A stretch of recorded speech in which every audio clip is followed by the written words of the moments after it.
وما لنا ألا نتوكل على الله وقد هدانا سبلنا ولنصبرن على ما آذيتمونا وعلى الله فليتوكل المتوكلون.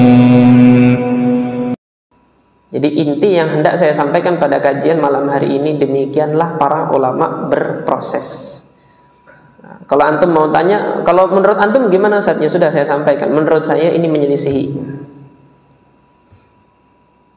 Gimana menyelisihi? Karena dua-duanya nggak bisa dilakukan dalam satu waktu. Tunjuk atau gerak-gerak. Kalau saya ambil riwayatnya Zaidah, saya meninggalkan riwayat yang 8 orang ini. Gitu lah. Kalau saya ambil riwayat yang 8 orang, saya tunjuk gitu kan, saya meninggalkan riwayatnya Zaidah. Seperti itu. Ini menurut saya, ini syadz. Tapi menurut Syekh Muhammad Nasiruddin Al-Albani ini tidak syadz. Dan Al-Imam Muhammad Nasiruddin Al-Albani rahimahullah, beliau bahkan lebih menguatkan riwayatnya Zaidah. Makanya antum dapati nanti di sifat sholat Nabi gerak-gerak. Baca nanti bukunya Syekh Muhammad Nasiruddin Al-Albani rahimahullah. Lah kenapa kok beliau seperti itu? Ya nggak tahu, beliau punya landasan hujah sendiri nanti. Kenapa kok beliau lebih menguatkan riwayatnya Zaidah bin Qudamah? Jadi beliau menyatakan bahwasanya riwayatnya Zaidah bin Qudamah itu adalah apa? Ziyadatus thiqah, tambahan dari seorang perawi yang thiqah yang tidak diketahui oleh teman-temannya. Jadi tambahan informasi yang tidak diketahui oleh teman-temannya. Itu menurut Syekh Muhammad Nasiruddin Al-Albani rahimahullah. Nah, yang demikian ini kan masing-masing punya pandangan terhadap problem yang kita lihat. Ini saya memaparkan ini loh problemnya dalam periwayatan hadis. Kemudian ulama yang ini mengatakan demikian, ulama yang ini mengatakan demikian. Nah, maka kita tidak bisa nanti menjadikan ini sebagai patokan, yang ini di atas sunnah, yang di sana tidak sesuai sunnah. Yang sholatnya dia tunjuk saja, ini yang lebih sesuai sunnah. Gak bisa dikatakan demikian. Kenapa? Karena boleh jadi yang disampaikan Zaidah bin Qudamah ini benar, gitu loh. Boleh jadi, tapi kemungkinannya bagi saya kecil sekali. Kenapa? Lah kemana teman-temannya yang 8 ini gitu loh? Waktu di majelis kemana?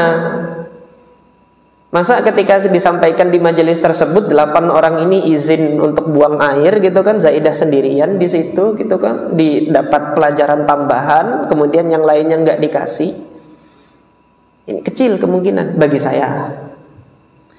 Kemudian yang lebih menguatkan lagi, kita mendapatkan syahid dari sahabat Nabi yang lain. Kalau tadi kan dari Wa'il bin Hujrin. Problem nih riwayatnya Wa'il bin Hujrin, problem ketika sampai ke bawah di tobaqotnya murid-muridnya Asim bin Kulaib ada perbedaan itu. 8 mengatakan tunjuk, 1 orang mengatakan gerak-gerak. Ya sudah, kita lihat sahabat Nabi yang lain gimana. Alhamdulillah di dalam Sahih Muslim saya mendapati riwayat dari Abdullah ibn Umar. Imam Muslim mengatakan beliau mengatakan wa haddatsani Muhammad ibn Rafi' wa Abd ibn Humaidin qala Abdun akhbarana. Abd ibn Humaid mengatakan akhbarana wa qala ibn Rafi', adapun Ibnu Rafi' mengatakan haddatsana. Beda akhbarana sama haddatsana. Kalau antum buka di terjemahan, bedanya akhbarana mengabarkan, haddatsana menceritakan. Nah, bedanya apa itu? Itu perbedaan terjemahan. Tapi kalau secara istilah, akhbarana itu Abd ibn Humaid meriwayatkannya itu dengan cara qiraah. Abd bin Humaid ini membacakan hadis ini kepada gurunya, gurunya membenarkan. Itu caranya begitu. Kalau perawi dia membacakan hadis di hadapan guru dan guru membenarkan, maka perawi itu meriwayatkannya nanti dengan istilah akhbarana. Kalau haddatsana tadi Ibnu Rafi', Muhammad Ibnu Rafi' meriwayatkannya dengan haddatsana. Ini Muhammad bin Rafi' meriwayatkannya itu dengan mendengarkan lafaz hadis ini langsung dari gurunya. Gurunya yang ngucapin hadis, muridnya dengerin. Baru dia pakai haddatsana. Ini bedanya akhbarana sama haddatsana. Bukan sama aja, Ustaz. Bagi ahli hadis beda. Ini amanat ilmu. Makanya Imam Muslim ini kalau nanti antum baca Sahih Muslim, Imam Muslim ini adalah orang yang paling detail dalam hal ini di antara ashab kutubus sittah ini. Beliau membedakan gurunya nanti meriwayatkan dengan cara begini dan gurunya meriwayatkan dengan cara begitu. Beliau sampaikan di dalam riwayatnya, di dalam sanad beliau ini. Qala haddatsana Abdur Razzaq, dua-duanya itu mendapatkan hadis ini dari Abdur Razzaq As-San'ani di Yaman. Qala akhbarana Ma'mar ibn Rashid al-Yamani. Nah, beliau ini sebelumnya di Basrah, baru kemudian ke mana? Ke Yaman.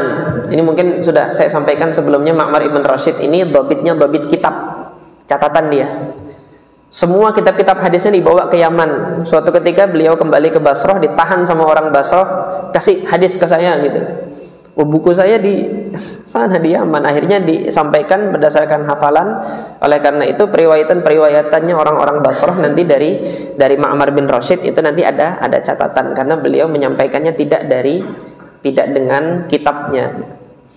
An Ubaidillah ibn Umar an Nafi' an ibni Umar radhiyallahu anhuma anna an-nabiy sallallahu alaihi wasallam kana idza jalasa. Rasulullah sallallahu alaihi wasallam itu kalau duduk fis shalah, di dalam salat, wada'a yadayhi ala rukbatayhi, Rasulullah meletakkannya itu di atas lututnya. Tadi riwayat Wa'il bin Hujrin di atas pahanya. Nah, dua-duanya bisa diterima. Wa rafa'a isba'ahu al-yumna allati tali al-ibham. Kemudian Rasulullah mengangkat jarinya yang di sebelah kanan yang setelah jempol. Setelah jempol apa? Ya ini yang diangkat. Fada'a biha, kemudian berdoa dengannya. Wa yadahu al-yusra ala rukbatihi basitaha 'alaiha. Kemudian tangan yang kirinya berada di atas lututnya, basit dilebarkan, dibentangkan di atas lututnya. Nah, hadis Abdullah bin Umar ini yang sahih memberikan persaksian bahwasanya Rasulullah itu tunjuk. Saya belum pernah mendapatkan persaksian dari jalur lain untuk riwayatnya Zaidah bin Qudamah. Oleh karena itu bagi saya masih kecil kemungkinan kalau Rasulullah itu gerak-gerak gitu. Karena sahabat yang lain mengabarkan Rasulullah tunjuk gitu. Kemudian Abdullah bin Zubair juga demikian dalam Sahih Ibn Khuzaimah. Sudah isya belum? Hah? 5 detik ya? Ya insya Allah cukup riwayatnya Abdullah bin Umar saja ya, saya jadikan syahid. Artinya intinya gambarannya syadz itu seperti itu, menyelisihi atau tidak riwayat-riwayat perawi yang lain. Nah dalam hal ini untuk menetapkan ini menyelisihi atau tidak, ini ijtihad lagi gitu loh. Syekh Muhammad Nasiruddin Al-Albani hasil ijtihad beliau enggak, ini tidak menyelisihi. Tapi ini bagi saya ini menyelisihi. Kenapa? Kecil kemungkinannya. Kemudian dilihat dari sahabat-sahabat yang lain, ada Abdullah bin Umar, ada Abdullah ibn Zubair, menyaksikan Rasulullah itu tunjuk, tidak menyaksikan gerak-gerak. Sampai detik ini saya belum mendapati riwayat yang menguatkan redaksinya Zaidah bin Qudamah yang mengatakan kalau Rasulullah itu gerak-gerak. Kalau antum nanti dapatkan dalam kitab hadis yang mana gitu kan, dari jalur selain Zaidah bin Qudamah ternyata ada hadis yang menyatakan Rasulullah gerak-gerak, maka itu bisa diterima nanti riwayatnya siapa? Zaidah bin Qudamah. Mungkin ini saja yang dapat saya sampaikan pada kesempatan malam hari ini. Mudah-mudahan bermanfaat. Subhanakallahumma rabbana wa bihamdika asyhadu an la ilaha illa anta astaghfiruka wa atubu ilaik. Assalamualaikum warahmatullahi wabarakatuh.